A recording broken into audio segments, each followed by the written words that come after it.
One of the things I learned when I was a flight instructor was that in many cases there are multiple ways to accomplish something. What I'm going to try to explain is the way I record my songs, because there are literally hundreds, if not thousands, of different ways to record songs.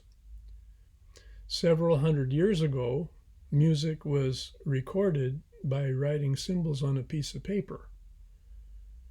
And before that, songs were probably passed down from one generation to the next by just rote memorization. You know, grandma would sing a song to baby, and baby would learn it that way and memorize it and sing it to baby's children. I started recording my songs around 1968 with a primitive method called sound on sound, or bouncing, or dubbing, or ping ponging. Anyway, first I would plug an electric guitar into the microphone input of a reel-to-reel tape recorder. Then I pushed the record button and played a part. Then I rewound the tape back to the beginning and plugged the guitar into the microphone input of a second reel-to-reel tape recorder. And then I took the output, the line output from the first recorder, where the part I just recorded was on tape, and then I would plug that into the line input on the second tape recorder where my guitar was also plugged into, and then I would push the record button on the second recorder and then the play button on the first recorder, and as soon as the part that I recorded on the first recorder, when I could hear that, I would play guitar along with the first part, another second part adding to the first part. So both of those parts would be now recorded on the second reel-to-reel recorder. And then, I would go back and forth that way, adding other parts, maybe with a bass or vocals or piano or something. So by doing that, I could add more parts. But there were several problems inherent to recording like this. And one of the worst ones was that each time a recording was bounced from one recorder to the other, some noise was added, and that degraded the sound quality of the duplicated part. And by the time there were 3 recorded parts playing together, the first part sounded really muffled and noisy in comparison to how it sounded when it was first recorded. And another problem was that after you bounced it, it was not possible to change the volume of an individual part. So the mixing, the balancing between, one part and another part, if you didn't get it right on the very first try, then you couldn't change it later. Around 1990, a friend gave me a 4-track cassette recorder, and that made a big difference in the way I recorded my songs. But in early 1993, I started using MIDI with an electric piano, an organ, an M1 synthesizer, an electronic drum module, and that was a huge leap. Then another friend lent me his 4-track cassette recorder, and all these things together made it possible to make significantly better recordings than before. But in 1994, I started recording with digital audio technology, and that was the biggest leap of all.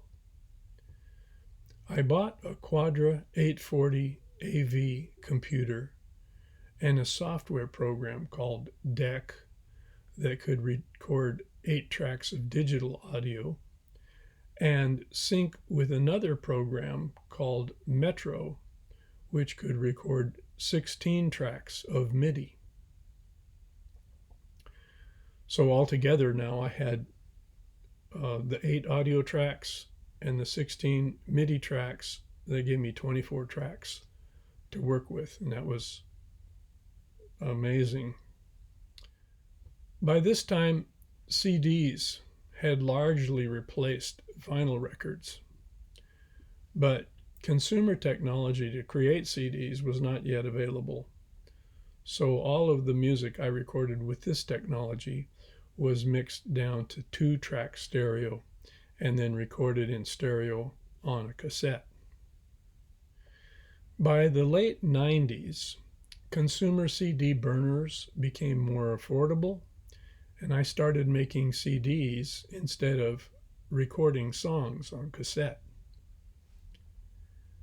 And then came what is now called a digital audio workstation, or DAW for short, which is software that can record a nearly unlimited number of audio and MIDI tracks with the capability to edit music after it has been recorded. There are quite a few DAWs these days. The one that I most often use is called Digital Performer. So here is my process. Sometimes I have thoughts which I can express in rhythmic words that also rhyme, and I write those words down. At some later point, I think of other things that expand on the original idea, and those eventually become lyrics without a melody. At some later time, I will think of a melody that goes along with those lyrics, and then the process of recording the music, which exists only in my head, can begin. Other times, I hear music in my head, which is not associated with lyrics in any way. And then, in that case, I begin learning how to play what I hear in my head on an instrument. A long time ago, I played accordion, clarinet, harmonica, trumpet, and drums. But I haven't played real drums since the late 1990s, and I don't have any of those instruments I just mentioned now. So these days, I either learn to play the music that starts in my head on guitar, piano, or bass. And then music in my head that doesn't have any lyrics, that becomes instrumental songs. The process of learning to play the music in my head on an instrument usually takes a lot of practice before I can play it well enough to record it. Practice takes time. Sometimes a part that lasts only 1 or 2 seconds takes hours of practice. And since a song is several minutes long, it can take days or even weeks of practice to play all the different fragments that make up a single track. For example, a guitar track. So to save time, rather than taking the additional time after learning how to play each fragment, taking the additional time to learn how to play all the fragments one after another on the guitar in real time, or bass, or keyboard, I will often record each short fragment of a part as soon as I can play it. Then I'll go on to the next fragment and so on until I reach the end of a guitar track or whatever track it is, whichever instrument it is.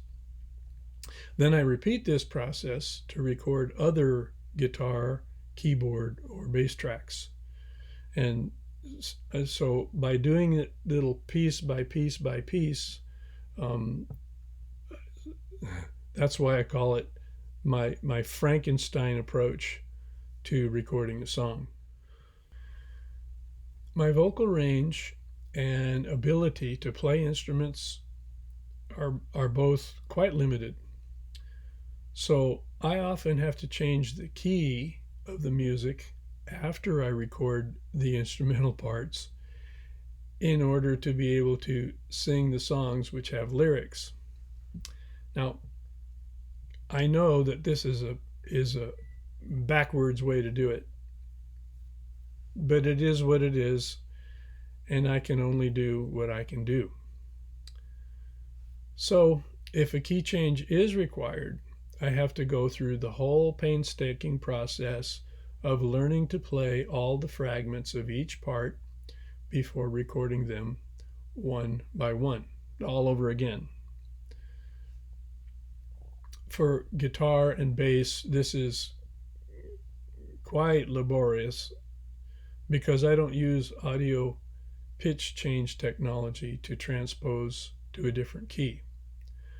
But when I record keyboard parts using MIDI, then it's very easy because MIDI transposition is both quick and easy. Since I don't have drums anymore, I either use audio samples triggered by MIDI, or I enter MIDI events directly into Digital Performer's sequencer editor, which triggers sound from drum synths or audio samples. This is a much more laborious process than actually just playing the drums. But again, it is what it is, and I have to work with what I have. So that's how I create drum tracks these days. Now, if a song has lyrics, the last step in my recordings is to record the vocal tracks. And this nearly always starts with the melody track, followed by harmony tracks. Sometimes the vocal harmonies that I come up with don't fit very well with the existing instrumental tracks. And that's kind of because I compose my songs as I record them.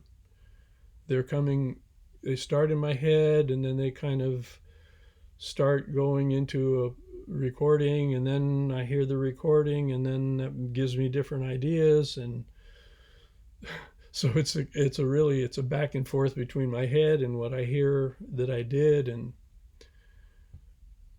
so anyway, that means that I often have to go back and re-record the instrumental parts, or even the vocal parts, and of course that takes more time. When the music is all finally recorded and I'm happy with how it sounds, then I have to create a video to match it or to go along with it so that I can upload it on YouTube and avoid the cost of burning and mailing CDs or DVDs. Now, if I don't make a video to match the music, then I'll upload it to SoundCloud, which is, I think that's an audio only. As the saying goes, a picture is worth 1,000 words. So now I'm first going to show an example of a short phrase made up of several fragments. Then I'll practice playing one of the fragments that make up that phrase. And then the whole phrase again. And finally, you can hear that phrase in context with the other tracks. So I hope this video explains how I record my music and also why it takes so long to record my music. This is a phrase that I played in real time, but not all at once. The entire phrase actually consists of 3 fragments that were recorded separately and then arranged on the timeline of the track, one after the other, so that it sounds like it would if I could play the entire phrase from beginning to end with no mistakes.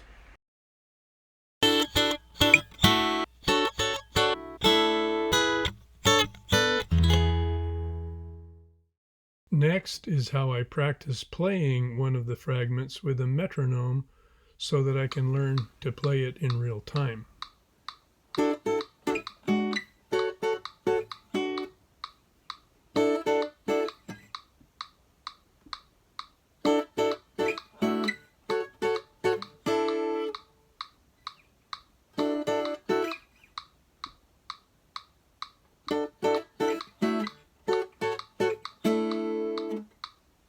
Here's the whole phrase again, where the fragment I was practicing is the first of the 3 fragments in the phrase.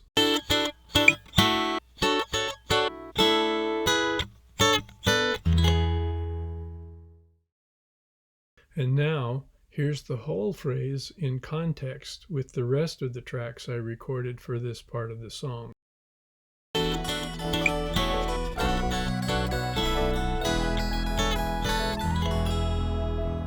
As I said at the start of this video, there are many different ways to record music, but what I've talked about in this video is the different methods that I used since I first started recording my music.